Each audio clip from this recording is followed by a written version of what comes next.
Shall we start? Let me guess, they say you're mad because you dream of roadless maps, nameless destinations. Cowards! You reek of talent, think you're different, unique. We'll see. You're dying to invent, do the not yet done, possible the impossible, but not all alone, with someone like me. And who am I? Some call me the train, others opportunity, the chance. I'm more than you know yet. Your missing part. What you still are not, what you want still, what you need still. I can point the way, be the anthem to sway, the card you need, and the voice you need. I'm the obstacle, the shortcut, memory, fortune, a helping hand, the perfect moment, the right step forward for moving onward, the opposite shore, the promised land. I'm the mistake, the applause, the problem, the solution, the pitch, the goal. I'm Marion, I'm Carl, I'm David, I'm Beth, I'm Frank, I'm Ria, I'm Ali, I'm Jeff, Basher. I am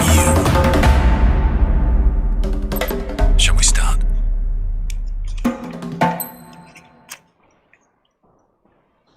Hello everyone, great to be here. My name is Julien de Waal. I'm the head of incubation at Malaga, an international startup builder. Today we are all super excited to welcome one of the co-founders of the legendary Starbucks coffee company, Zev Siegl. I've been talking with Zev for quite some months now, and he's a passionate startup mentor.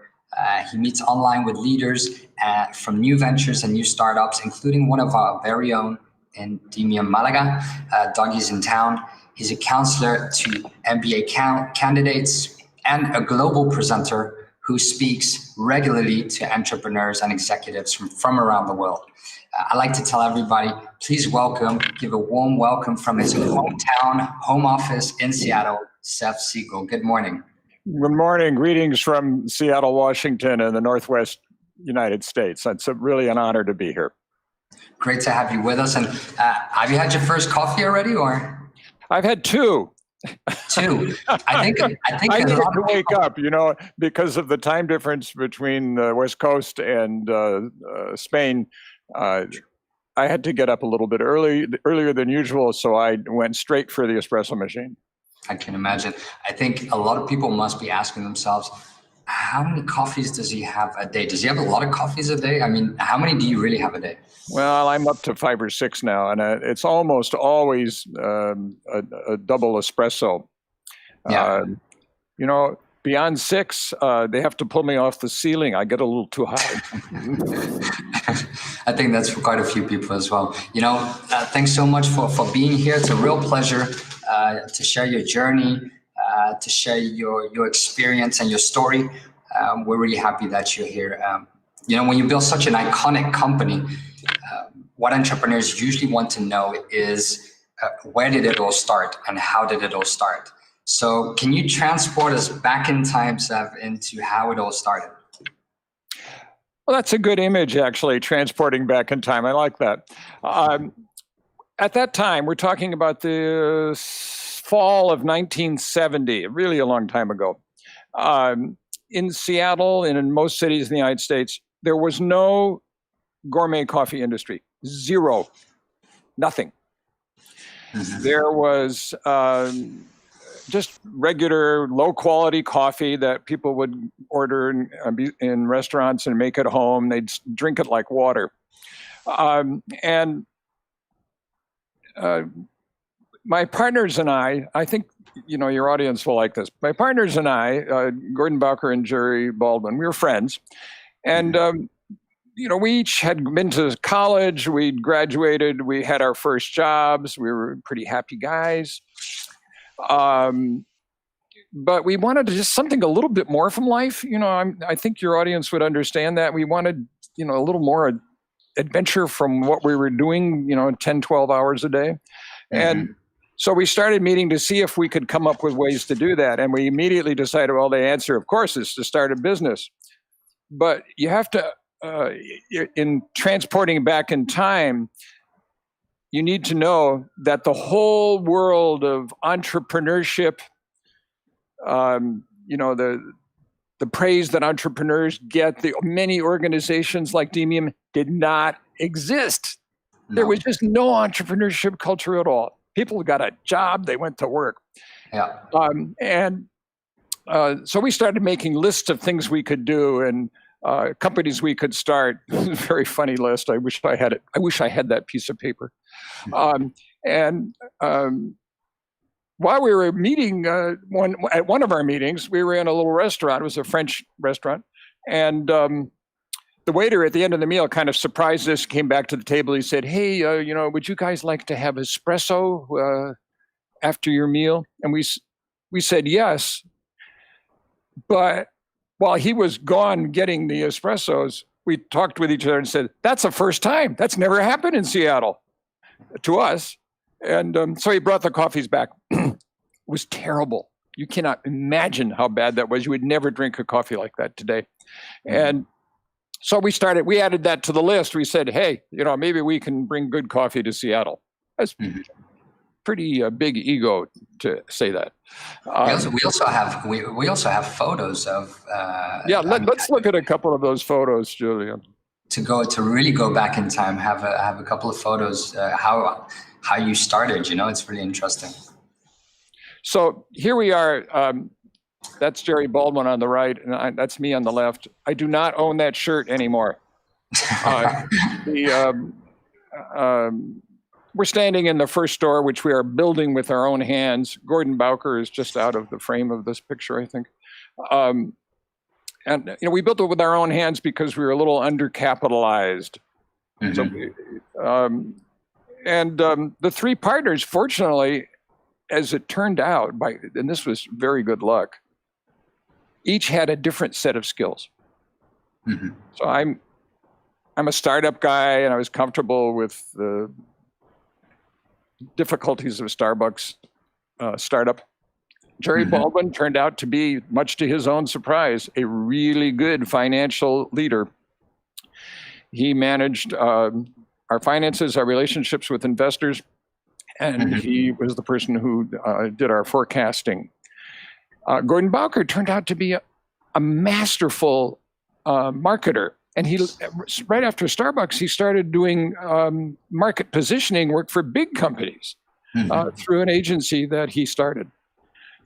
So you had these three guys who actually had a good balance of skills, and it really helped. Can we look at another picture?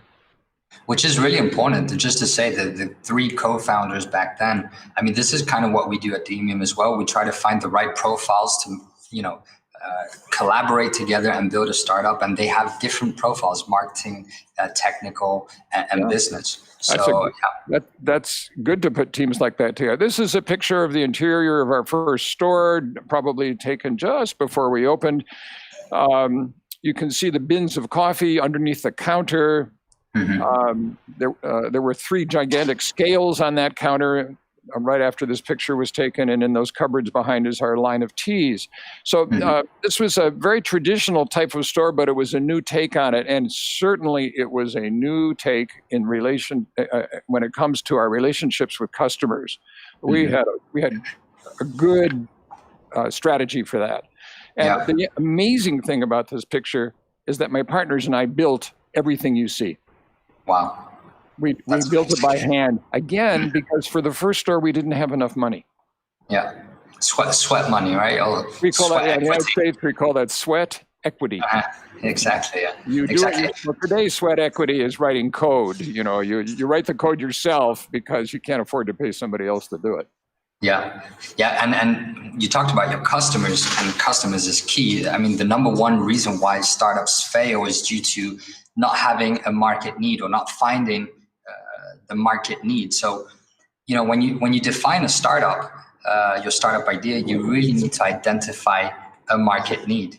How did you find a market need back? Well, remember the story about the fateful cup of coffee at the French restaurant. So we knew there was a need. I mean, if a good French restaurant was serving bad coffee, that meant everybody was, and then they were. So we were quite sure that there was a need.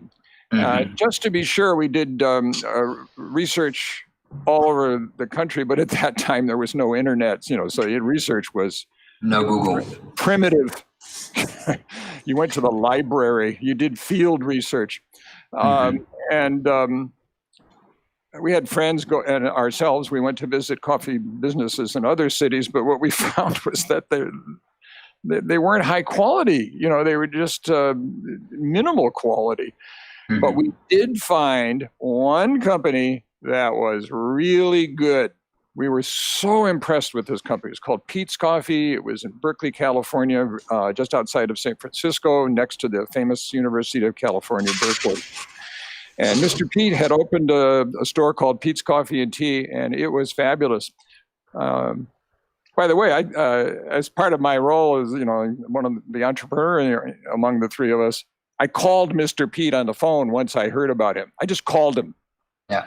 That's real entrepreneurship, getting out there and really taking decisions, action, Fortunately, that Mr. Pete was an old style guy. He was only about 42 years old, but he was from the Netherlands, and he wanted respect.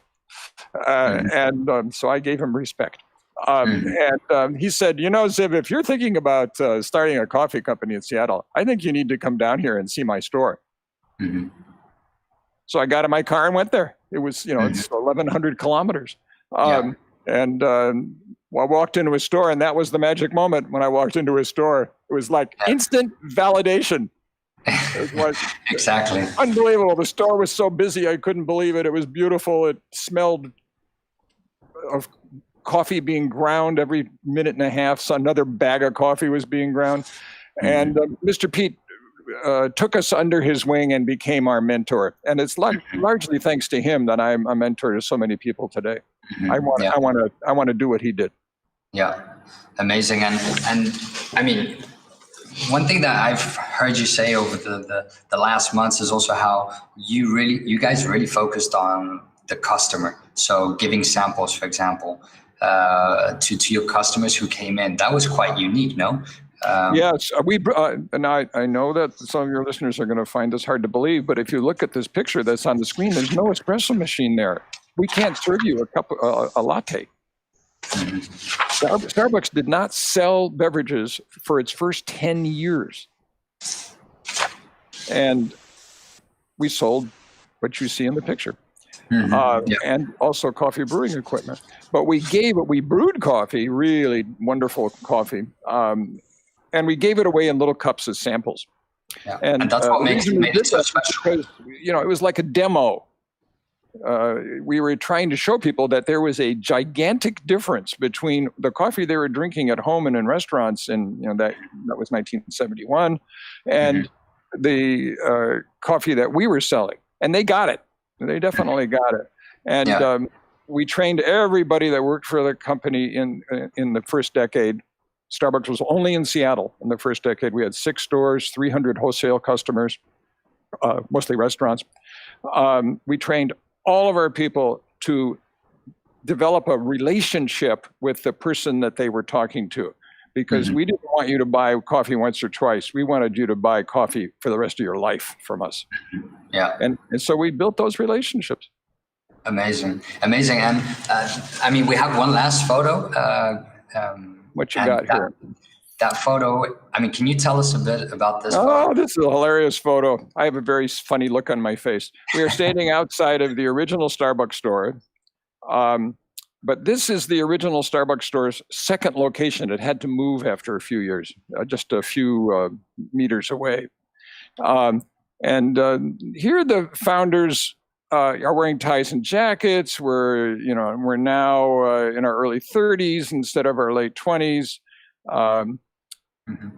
I think what's outside of the picture that you can't see is not just this beautiful store, but we each had a new car. And I like to say that because it's such a tangible evidence that the company was succeeding. At this time, we probably had only 3 or 4 stores. We had a great roasting plant, and everybody was talking about our company. And coffee sales were really great. We were still, we were partners together for 10 years. We're still friends, by the way. This is a measure of the closeness that we felt. Yeah, very, very special. And today you can have so many types of companies. This was a very offline physical company. Today is a totally different world. So today you can, technology allows us to build a company and grow it. It's much easier. It's cheaper. What do you think are the challenges in building a startup today, though? 2020 is different than 1970. Things happen really fast now, really fast. And we have a ton of information about anything that we need to know about. Want to know about your competitors? Easy to get information about them. You can even find out easily who owns the company of your competitor. No problem. Today, it's not so challenging to find resources like Demium. A perfect example. There are organizations like Demium around the world. It's made it a little bit easier, a little less challenging.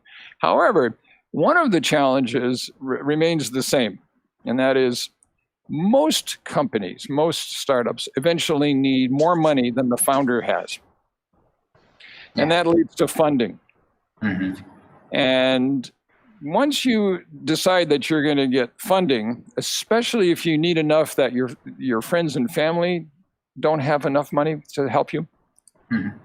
So you have to go to angel investors, and then to angel investor networks, and later on to venture capital funds. Well, then you have to be a professional business person, because that's what they expect. And and so that is a big challenge. But that one has always been a challenge. Yeah, and that's a good point actually, because as an entrepreneur, you're wearing so many hats. It's on the job training every day. So one day you need to do marketing, another moment you need to do maybe part of the finance. So that's the life of an entrepreneur in the beginning. I know that, which leads to a comment that I'd like to make.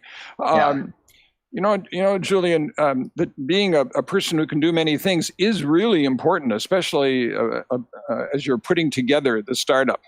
Mm-hmm. But most entrepreneurs, as you alluded to a few minutes ago, really have to surround themselves with people who know what they don't know. Mm-hmm. Yeah. And it might be outside advisors, it might be a partner, it might be an employee.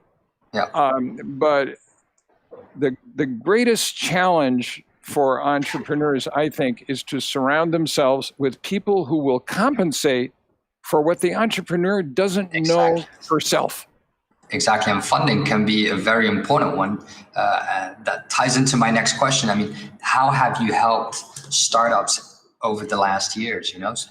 Well, I have a lot of training as a mentor and advisor. Mm-hmm. It's not something that I just decided I could do one day.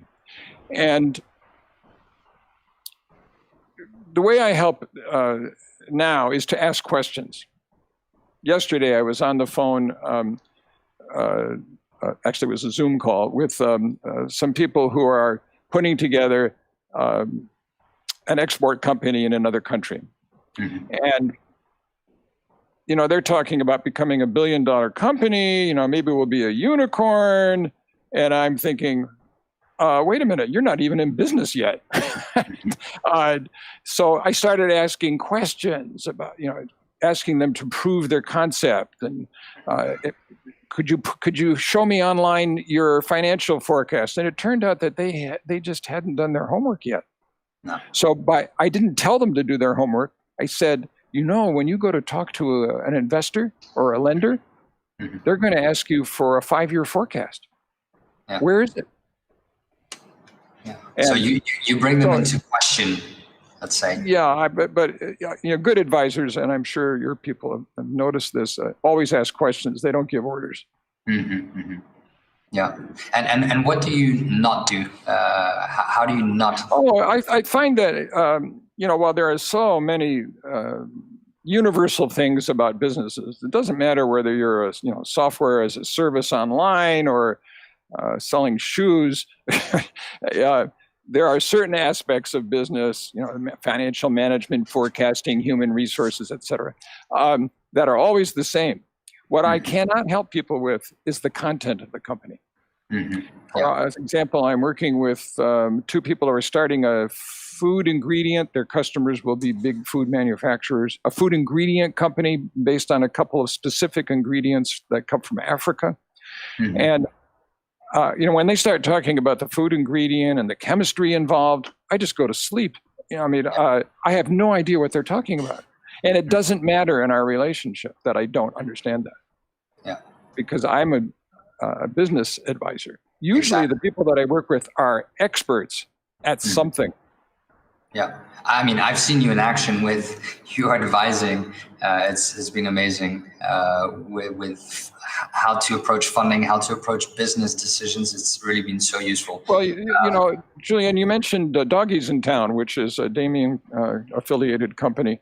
And, I've been working with that company for at least 6 months, maybe more. And we talk mostly about investor relations and preparing for investors, but that always leads to improving the financial forecast, that is making it more of what the investors would like to see.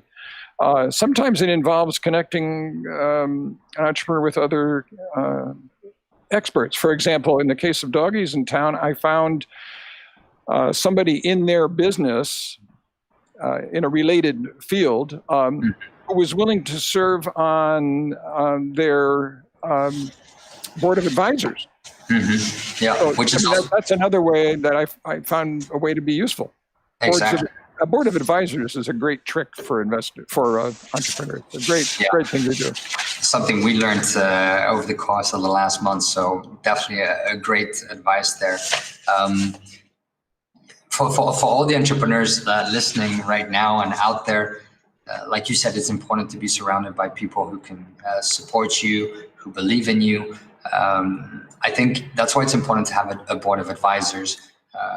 Also partners like well, the interesting like thing that. about a board of advisors is that in many countries, not all countries, but in many countries, if you approach somebody who has been successful in the field that you're interested in and say, I'm just a young person, I'm starting a company, I need all the advice I can get. And you wouldn't use those words, of course, but that's the type of message. You're very humble and you say, would you be willing to meet with me and two other advisors online 1 hour to 2 hours a month for 6 months? That's all. Mm-hmm. Most people say yes. Mm-hmm. Yeah, absolutely. And is that one key of the characteristics of a good entrepreneur to just try, get out there? What do you think are the good characteristics of a good entrepreneur? Well, it's like a balance. Entrepreneurs have to have an ego. They have to be people who believe in what they're doing and proud of themselves. But at the same time, they have to be open to other people's ideas. Yeah. And I'm sure everyone listening knows people who are trying to start companies who have the ego, but they aren't really open to other people's ideas.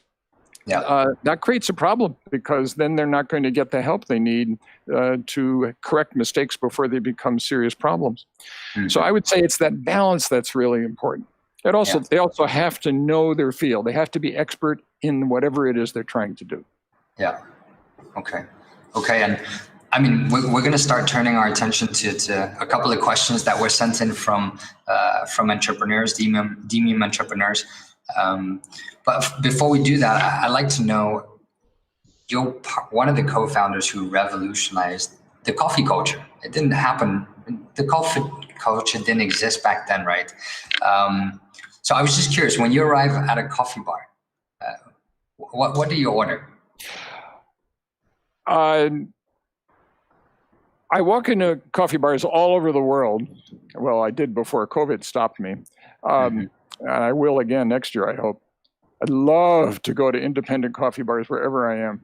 I walk in, I order a double espresso, doppio, and then I usually ask the person I'm talking to, the barista, I ask them a question about coffee, just an easy question.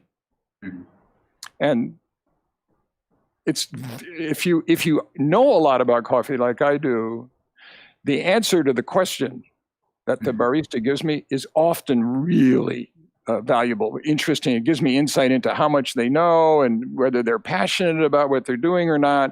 And it usually, almost always, leads to a long conversation about coffee and espresso and all kinds of things.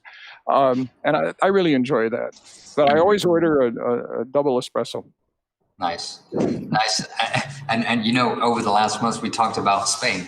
Coming to Spain, after COVID, of course, and when the time is right. But out of curiosity, what would you like to do in Spain?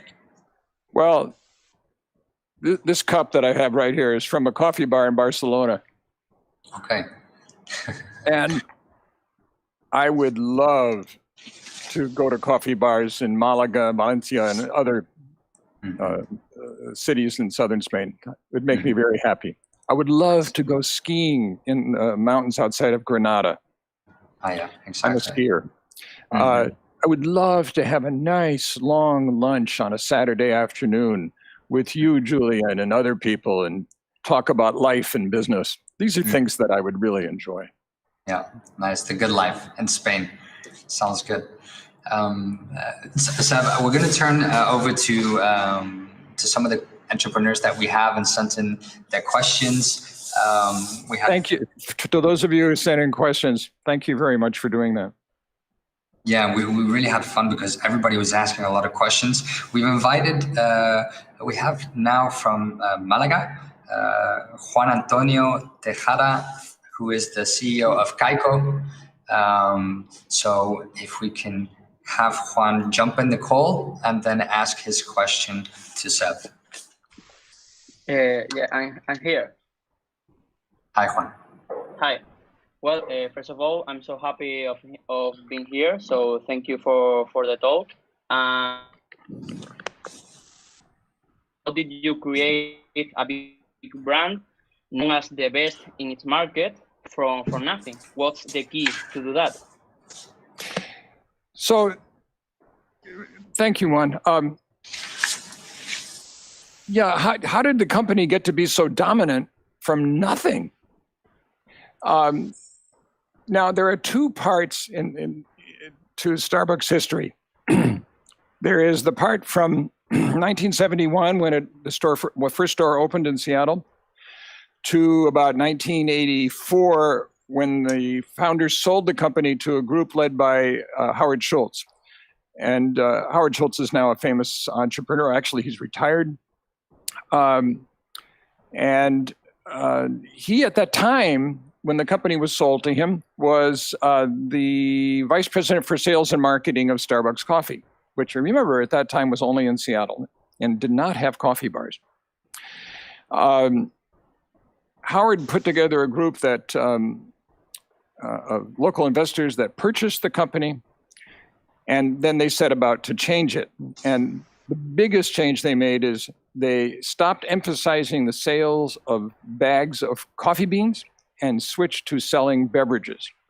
And this was due to an insight that Howard had. And he visited Italy and noticed that people weren't buying bags of coffee, they were buying brewed coffee. But there are some things that are constants throughout Starbucks history, whether we were selling beans in the first 14 years or beverages since then. And that is the relationship with the customer through high quality products. I mean, we had fabulous coffee. Starbucks, in spite of having 30,000 locations, their coffee is still pretty good. I like it. But what Starbucks also has is this crazy relationship with customers. And now it's made even tighter and more close because of the Starbucks phone app, which has so many features in it that other coffee companies have a hard time duplicating it.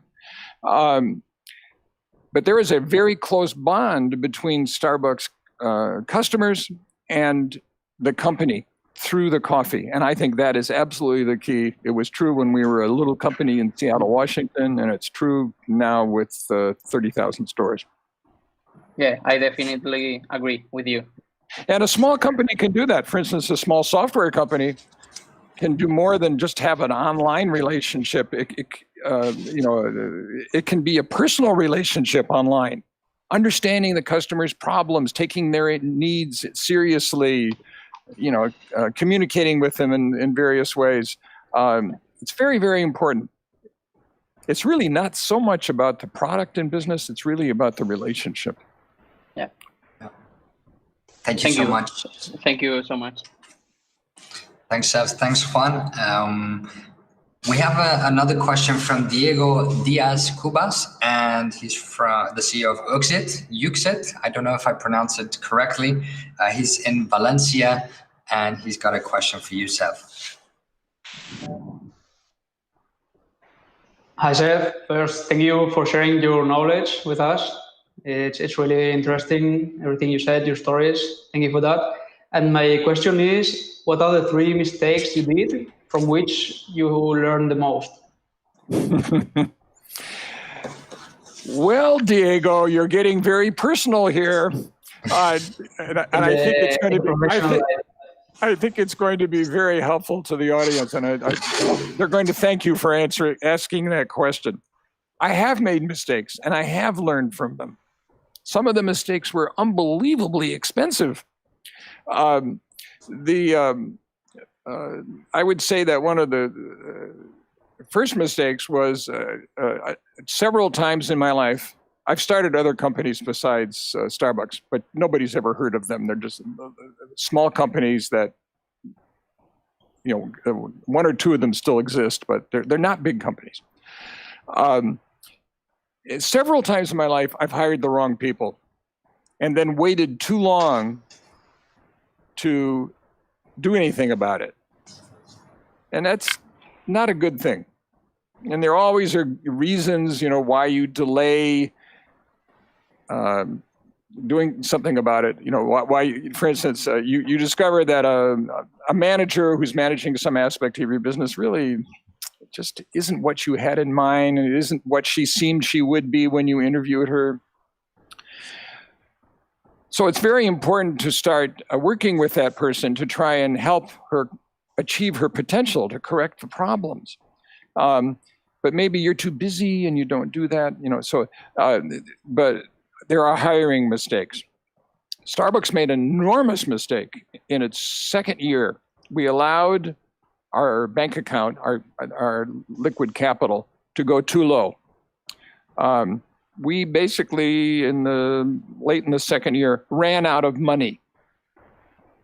And that's a horrible thing to do as a business person. You don't want to do that. Why did we run out of money? Well, we had 2 stores open. They were both profitable. Why did we run out of money? We ran out of money because we built a small roasting plant. And that sucked up a lot of money in the company. And we kept saying, yeah, but our stores are profitable.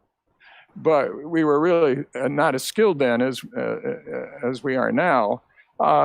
And so we didn't realize that we didn't have enough money to open the roasting plant that we were building. So our bank account went down to 0. Our creditors, our suppliers, got very angry with us. Our bank had given us a very small loan. Most of our money was not from the bank. Called the loan. That is, they said, you have to pay the loan back now. We're done with you. And right at that point, we found 3 investors among our friends who had made, these are men and women, they were in their early 30s. They had just then made a little money. They loved what we were doing. They loved our 2 stores. And they invested some money into the company. We sold them 20% of the equity in the company, and that saved us. And that was the last time we talked to investors. We didn't need their investor money after that because the company was profitable. But, Diego, running out of money is not a good idea. That was a big mistake. And you might, some of the people who are listening to our conversation are thinking, yeah, that's really great not to run out of money, but how do you get the money? And the answer is you can't keep spending money to develop your company unless you have a foundation of capital. And that means usually investors of some kind, or grants, or special types of loans for startups. But whatever it is, you have to have enough capital to do what you're doing. And in my country, in the United States, what can happen is, and I've seen this actually, eventually companies that are running out of money don't pay their taxes. Usually it's the taxes, the employment taxes that you have to send to the government for the compensation that you're paying your employees. The minute you fail to do that, the government shuts you down. And they will come and lock your business and tell you you're out of business now. So that, I mean, that's another reason not to run out of money. It's very painful. That is one of the great mistakes that I made in my life. I escaped the consequences. We survived.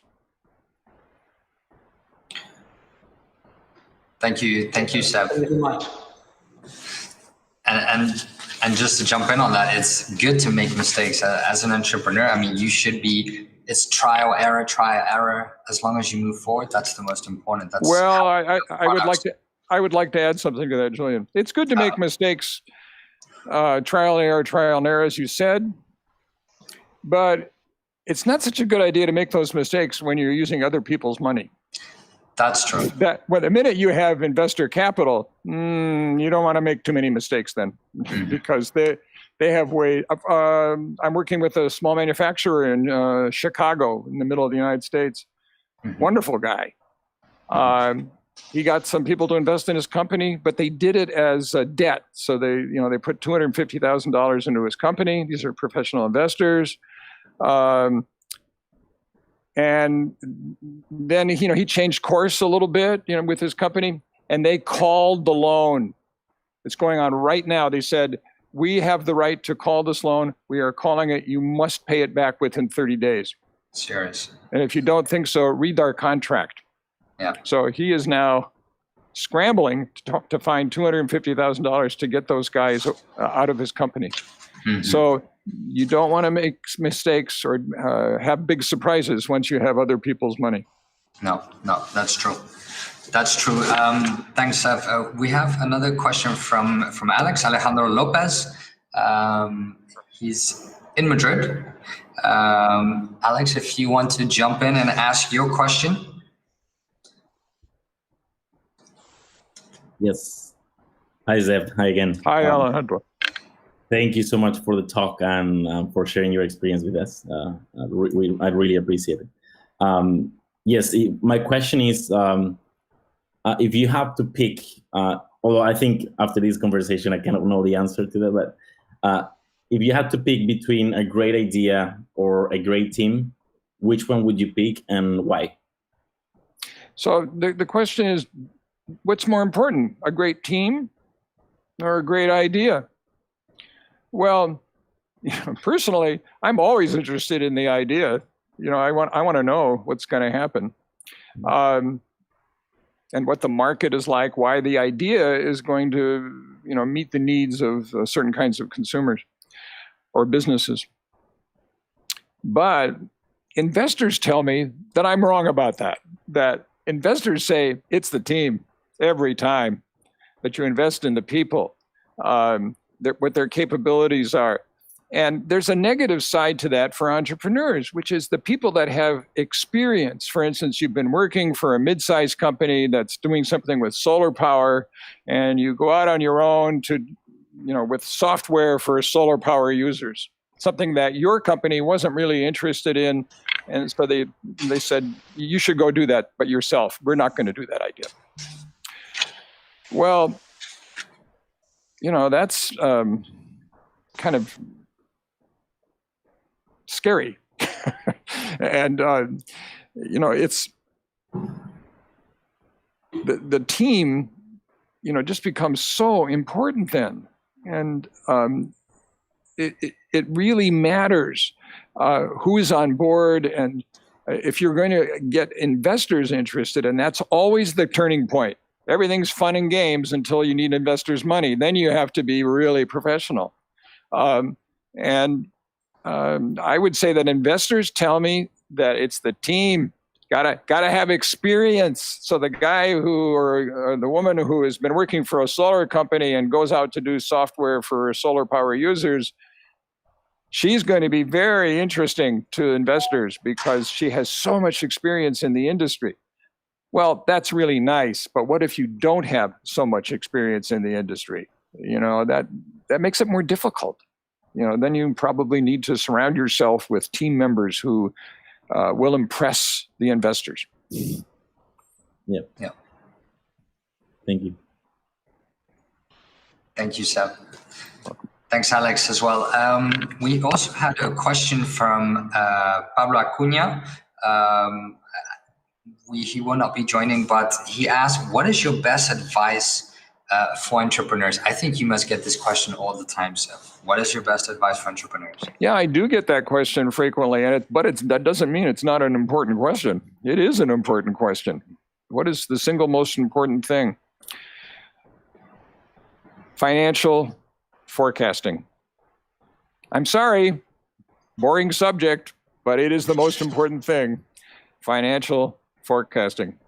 And once you start talking to investors or lenders or people who are making grants, then you have to be able to prove to them that the information that you based your forecast on actually is from a reality, that it is not just a crazy guess on your part. You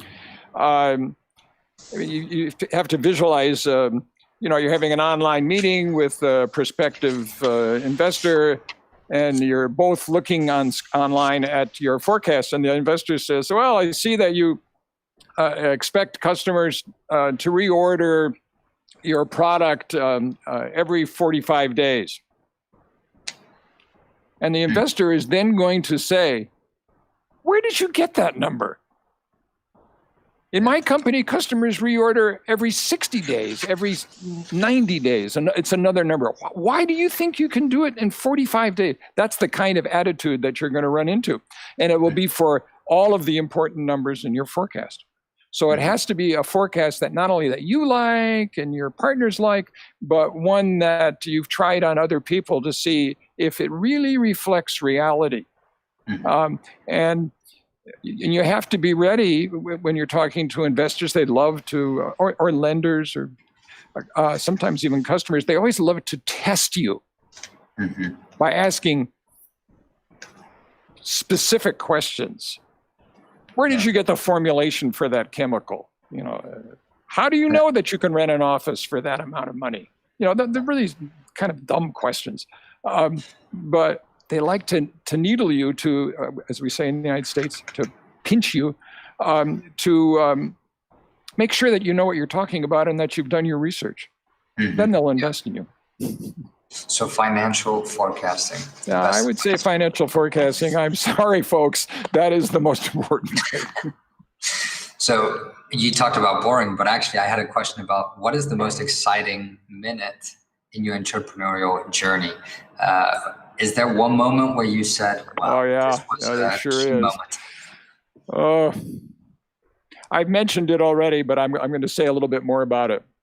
You recall that I asked Alfred Petem, the only guy I could find in the United States who knew anything valuable about the gourmet coffee industry. He was, in this country, he was a pioneer. He was ahead of his time.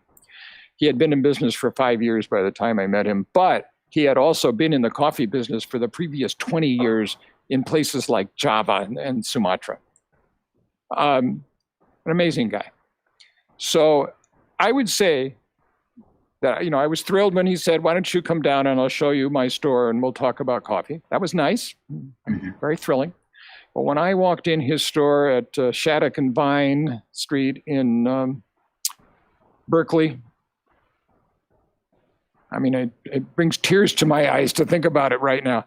I just was thrilled to see the number of people and the aroma and the busyness and the passion and customers asking questions about coffee and clerks grinding coffee and giving out samples. And oh God, it was just nirvana. And it was instant validation that Gordon Bowker and Jerry Baldwin and I were on the right track. Also, boy, I can imagine the experience, the sensations, smells of coffee when you come in, must have been pretty. Well, that's one of the things about that makes the coffee industry a little special. I'd say also the wine industry has this factor too, which is the product is so interesting. It starts on farms and harvesting and processing. You can make a mistake at every point. Every point, something can go wrong. Even at home brewing coffee, you can make a mistake that will make all the work that everyone has done to bring you that great coffee worthless. You burn the coffee or something. So yeah, that great moment for me, the moment of a lifetime, was walking into Alfred Pete's store in Berkeley, California. Amazing. Nice. Thanks, Zev. And I mean, I can't, Julian, I can't hear you. do you hear me now? I'm not sure if you hear me, Zev. No. We have a problem. Okay. Maybe. Go ahead. Yeah. Do you hear me now? Okay, perfect. Yeah, it's my headset. Go ahead, I'll take it off. You know, Zev, the most trending this year keyword was "Do you hear me?" Because everybody, due to COVID, was on their phone, on their Hangouts, and they would say, first thing they would say is, "Do you hear me? Do you hear me? Do you hear me?" So we had a little moment there. I'd like to thank you really for your time, for joining us. You know, I also want to say that it's been inspirational for a lot of entrepreneurs inside Demium. We have a lot of other people watching from around the world as well. For those, I also like to highlight that on the 25th till the 27th of September, we will have what we called the All Startup. So if you want to build a startup from scratch, a team, a product, all the way to funding, whether you are in Madrid, Barcelona, Valencia, Malaga, Lisbon, Warsaw, Kiev, even Athens, you can sign up by going to Demium, to demium.com, our website. It's been a real pleasure to have you with us, Zev. I don't know if you want to give a final tip or a final statement to everybody who's been watching us. Well, I'm passionate, as I'm sure you can tell, in my interest in entrepreneurs. And it is a very difficult thing to do to build a successful company. But I want to say also that if the company does not come into being, but the process of going through the startup and trying to get it going connects you with people who then help you become a success in another way, maybe by working for a large company using your talents, that's also a good outcome. You know, it doesn't have to be that your company starts producing a tremendous amount of profit. It might be that you don't start the company, but you wind up with a great life in a related field because of what you learned by being an entrepreneur. That's also good. Totally agree with you. And entrepreneurship is learning every single day. So I really agree with you there as well. So thanks a lot for your time, Zev. It's been a real pleasure to see you again, and we'll definitely be in touch.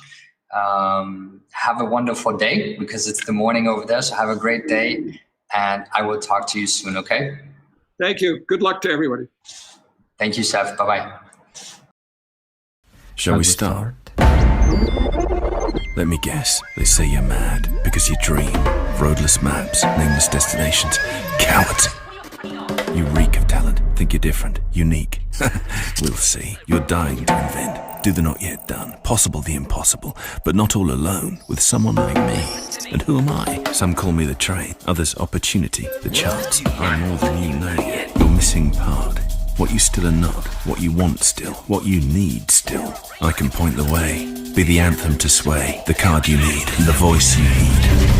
I'm the obstacle. The shortcut. Memory, fortune, a helping hand. The perfect moment. The right step forward. For moving onward. The opposite shore. The promised land. I'm the mistake. The applause. The problem. The solution. The pitch. The goal. I'm Marion. I'm Carl. I'm David. I'm Beth. I'm Frank. I'm Rian. I'm Ali. I'm Jeff. Basher. I am you. Shall we start?